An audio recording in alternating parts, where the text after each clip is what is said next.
జై శ్రీమన్నారాయణ. ఆధ్యాత్మిక విశేషాలు చూస్తున్న ప్రతి ప్రేక్షకులందరికీ నా ధన్యవాదాలు. తప్పకుండా వీడియోస్ తప్పకుండా అంటే మంచిని పెంచడం తప్పేం కాదన్న అభిప్రాయం. ప్రతి ఒక్కరూ వీడియోస్ లైక్ చేయండి, షేర్ చేయండి, సబ్స్క్రైబ్ చేయండి. నాలో ఉత్సాహాన్ని మరింత పెంచండి. నా ప్రేక్షకులే నాకు దేవుళ్ళు, ఎందుకంటే మీ ద్వారానే నేను ప్రపంచానికి అద్భుతంగా పరిచయం కావాలని నేను అనుకుంటున్నాను.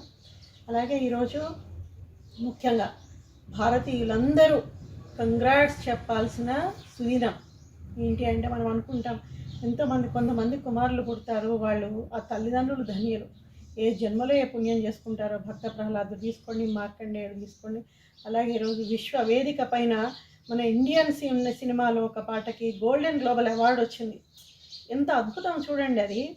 అసలు నాకు చాలా సంతోషంగా ఉంది. ఒక యూత్, వాళ్ళకి కావాలంటే తరతరాలకు తరగని ఆస్తి వాళ్ళ తండ్రులు సంపాదించి పెట్టారు, అన్నీ ఉన్నాయి.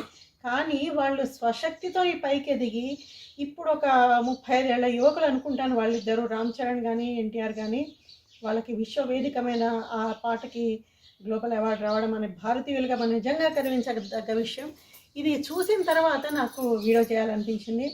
అది అందులో ఉన్న పాట రచయిత చంద్రబోస్ గారు కూడా ఒక 3500 పాటలు, 850 సినిమాలు, ఇన్ని చేసిన తర్వాత ఆయన జర్నీ అనేది ఆగొద్దండి. ఎన్ని అవాంతరాలు వచ్చినా, ఎంతమంది ఎగతాళి చేసినా, ఎంతమందికి మనకు ఆటుపోట్లు ఎన్నో వస్తుంటే ఆగొద్దు. అన్నింటి తర్వాత ఈరోజు ఆయన గోల్డెన్ గ్లోబల్ అవార్డు తన పాటకి రావడం, ఆయన కూడా చాలా ఆనందాన్ని వ్యక్తం చేశారు ఆయన చంద్రబోస్ గారు. నిజంగా అంటే మన ప్రతి ఇండియన్ గర్వించదగ్గ విషయం. అంటే దీని ఇన్స్పిరేషన్గా తీసుకొని నాకు నిజంగా ఒక ఆధ్యాత్మికంగా ఒక అద్భుతమైన కథ చెప్పాలనిపించింది. తప్పకుండా వినాలి. అది ఇందులో స్త్రీ పురుష భేదం లేదు. నేను చెప్పే కథలో ఎవరికి వర్తిస్తే వాళ్ళు దాన్ని తీసుకోవచ్చు. మొత్తానికి మంచి దారిలో వెళ్ళాలి. ఒకసారి హిమాలయాల్లో పార్వతీ పరమేశ్వర్లకు కళ్యాణం జరుగుతుంది. చక్కగా హిమవంతుడు వాళ్ళిద్దరికీ కళ్యాణం చేస్తున్నప్పుడు సాక్షాత్తు బ్రహ్మదేవుడే బ్రాహ్మణుడిగా ఉన్నాడు, పురోహితుడుగా వివాహం చేస్తున్నాడు ఆయన. అప్పుడు బ్రహ్మదేవుడికి 5 ముఖాలు ఉండేవి అప్పట్లో.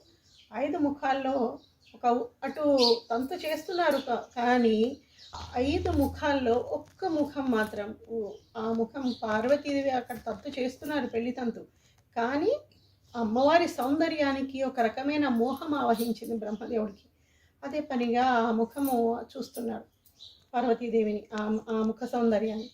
అప్పుడు సదాశివుడు చూశాడనమాట. చూసి ఆయనకు చాలా ఆగ్రహం వచ్చింది. పురోహితుడు చేయాల్సిన పని ఇది, నువ్వు చాలా తప్పుగా చేస్తున్నావు అని చెప్పేసి చాలా ఆగ్రహంతో ఆ 5 తలలో ఒక తల నరికేశాడు. నరికేసిన తర్వాత వివాహం అయిపోయింది, అంత అయిపోయింది. అంతైన తర్వాత ఇంకా ఇంతైనా అక్కడ బ్రహ్మదేవుడు, ఇక్కడ ఆదిదేవుడు.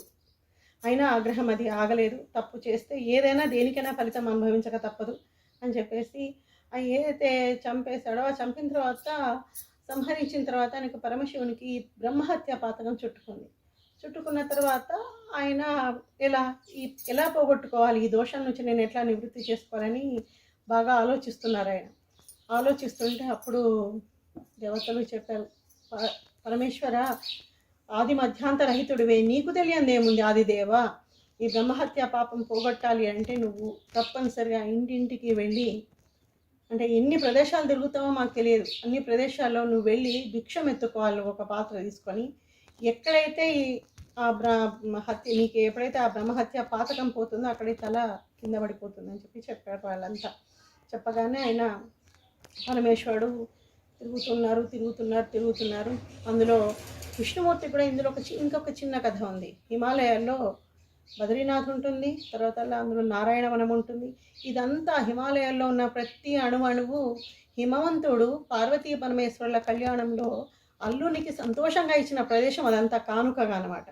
ఇచ్చినప్పుడు విష్ణుమూర్తి ఒకసారి అడిగారు, పరమేశ్వర, ఇంత ప్రదేశం, నీకు ఇంత అద్భుతమైన ప్రదేశం ఉంది కదా, నాకు అందులో ఒక బద్రీ ప్రాంతం నాకు ఇస్తావా అని అడుగుతారన్నమాట. అడగగానే అడిగిందే తడువుగా ఇంకా ఆలోచించేదేముంది, చాలా సంతోషంగా పరమేశ్వరుడు బద్రీ వనాన్ని కానుక ఇచ్చాడు విష్ణుమూర్తికి ఇచ్చిన తర్వాత ఇప్పుడు ఈ పెళ్లి తంతు ఇదంతా బ్రహ్మహత్య పాతకం చుట్టుకుంది కదా. చుట్టుకున్న తర్వాత ఆయన అంతా తిరుగుతూ ఆ బద్రీ ప్రాంతానికి వచ్చారు పరమేశ్వరుడు. వచ్చినప్పుడు విష్ణుమూర్తికి తెలిసిందనమాట, అంతా తిరుగుతూ అప్పటికే చేతిలో ఉన్న తల అతుక్కొనిపోయి అది అక్కడే కపాలంలాగా మారిపోయింది. అది మొత్తం శుష్కించిపోయి, అయినా తల ఇక్కడ కింద పడిపోలేదు. అది ఆ తల అలాగే ఉండిపోయింది. విష్ణుమూర్తికి తెలిసింది పరమేశ్వరుడు నా ఇంటికి కూడా వస్తున్నారు భిక్ష తీసుకోవడానికి అని చెప్పేసి. ఈ బదరీవనాన్ని నాకు కానుకగా ఇచ్చి పాపం తన ఇంటికే తన పరమేశ్వరుడు భిక్ష తీసుకోవడానికి వస్తున్నాడు, ఎలాంటి అహం అనేది చూపించకుండా అని చెప్పేసి విష్ణుమూర్తి పరమేశ్వరుని కోసం చక్కగా సంతోషంగా ఎదురు చూస్తున్నారు. ఆయన రాగానే అక్కడ ఎప్పుడైతే భిక్ష తీసుకున్నారో ఈ కపాలం స్వామికి అతుక్కొని పోయిన ఆ కపాలం అక్కడ కింద పడిపోయి ఆ ప్రదేశం అంతా బ్రహ్మ కపాలంగా ప్రసిద్ధి చెందింది. అంటే అక్కడ బ్రహ్మదేవుడి కపాలము, శివుడు కానుక ఇచ్చిన బద్రీవనము, విష్ణుమూర్తికి, అలాగే కేదారేశ్వరుడు అంటే హిమాలయాల్లో ఎన్ని అద్భుతమైన ప్రదేశాలు ఉన్నాయి చూడండి.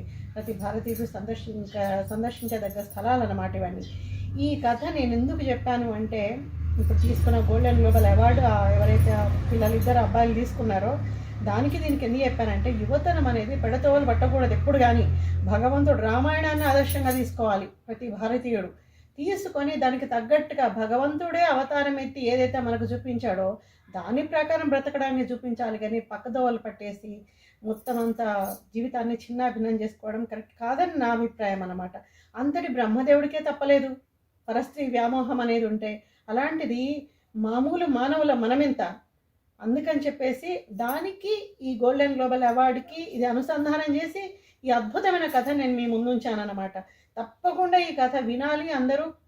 ప్రతి యువతి యువకులు విలువలు తప్పకుండా బ్రతకడం నేర్చుకోవాలి. తల్లిదండ్రులకి, మీకు విద్యాబుద్ధులు నేర్పించిన గురువులకి, మీ చుట్టూన్న సమాజానికి మీరు ఎప్పుడూ ఆదర్శం కావాలి. నాకు ఈ కథకి వాళ్ళకు వచ్చిన అవార్డుకి కలిసి ఈరోజు నాకు అది విన్న తర్వాత చాలా సంతోషంగా అనిపించింది. నిజంగా ప్రతి భారతీయుని తరపున వాళ్ళకి నేను ఆశీర్వచనాలు కానీ, హార్టీ కంగ్రాట్స్ కానీ అందరికీ వాళ్ళకి చెప్తున్నా నేను. జై శ్రీమన్నారాయణ. నమో లక్ష్మీ నారసింహాయ.